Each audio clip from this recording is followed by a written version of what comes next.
Daniel and Mary Shayesteh grew up in Iran. Searching for a noble cause, Daniel was first of all a communist but later converted to radical Islam.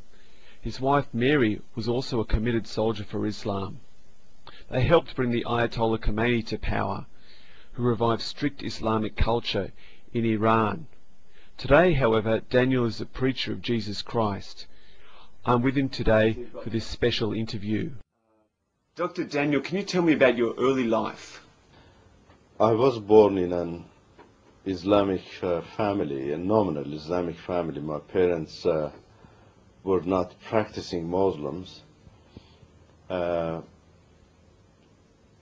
They encouraged me from childhood to be a religious boy, a religious man in the future, because I was managing well in school, and they expected me also to manage, religious-wise well. They invested in my life. I was 9 years old, able to read the whole Qur'an, recite the Qur'an, became a famous boy among the community for recitation of the Qur'an. I had nice voice, and many people called me to recite the Qur'an in their religious ceremonies, and so I was a successful boy in this matter.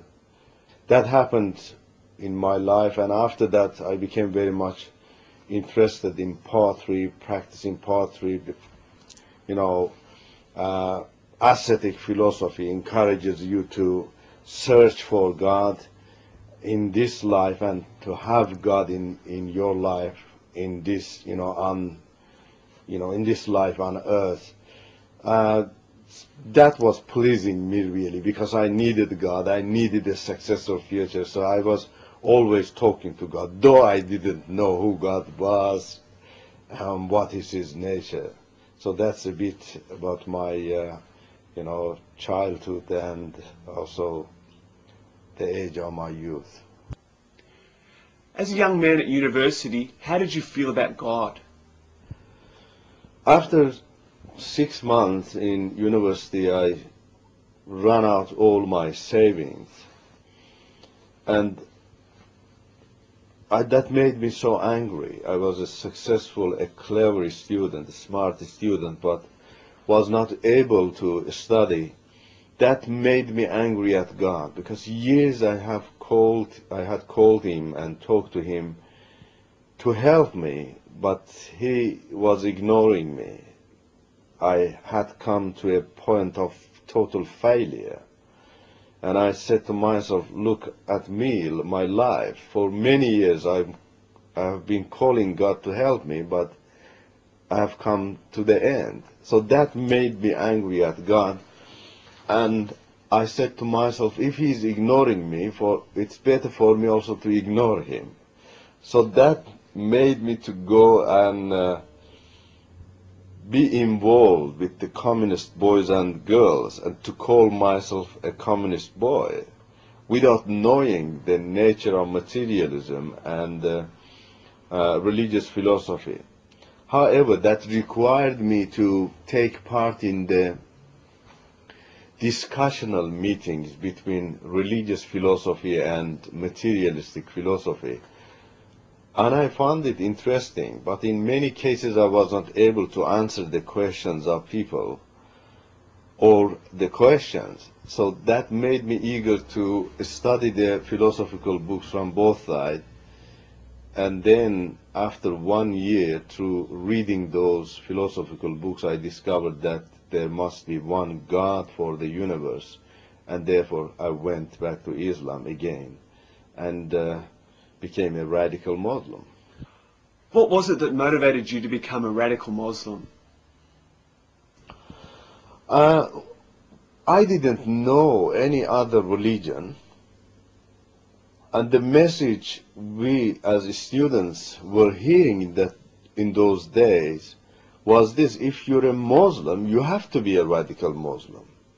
There is not such a thing, nominal Muslim. You cannot find such a thing, in Islamic tradition, and nominal Muslim is attacked by the Quran.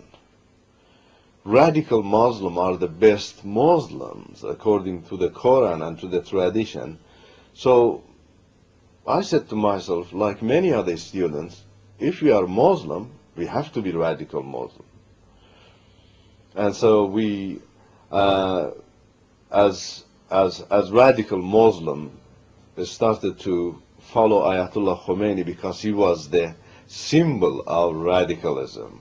He was the icon of radicalism. He was so famous in fighting against the king of Iran, non-Muslims, and especially Westerners. So we followed him. He, ordered us to do whatever it took, to put pressure on the ruling king to force him to leave the country and open the way for him to come to the country. We did. We created chaos inside the country, burned buses, broke banks, a lot of other things. And then the king left the country, Ayatollah Khomeini entered the country. That was the day of happiness for many of us students. I was one of them who cried and so happy, said, yes, we won the country and we are going to rule this country by Islamic law. Did you believe you were pleasing God? Of course. How did you think you were pleasing God? Well, the best way to please God for radical Muslim is to, cash the governing of the country, to rule the country, to reject all the, non-Islamic forces or nominal Islamic forces, because Islam is a political religion. The ultimate, goal of Islam is to capture the country, to capture the world, to rule the world, to rule the country. So that's why we were thinking we were pleasing Allah and, doing everything for His cause. What happened in your life after the Ayatollah Khomeini came to power? Many things happened. We really wholeheartedly started to follow him and respect him as leader, and we did that really as much as we could. But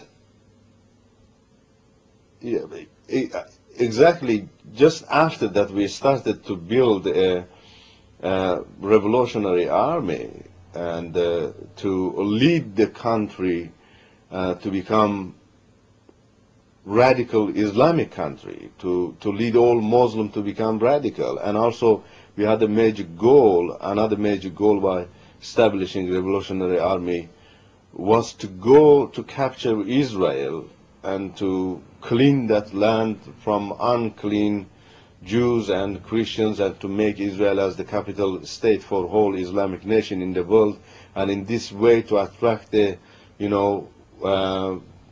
large spectrum of Islam from the world, and encourage them to adopt jihad in their life and overcome the world. So that was the second major goal, and by establishing that revolutionary army. I mean, I was going to be a key figure in the body of that revolutionary army for some political, game by mullahs. It did not work. I went to my hometown. I became a famous person there. I started a comparative philosophical course that was really comparing communism and religious philosophy. And by that, I was aiming to encourage young boys and girls to become radical Muslim and to avoid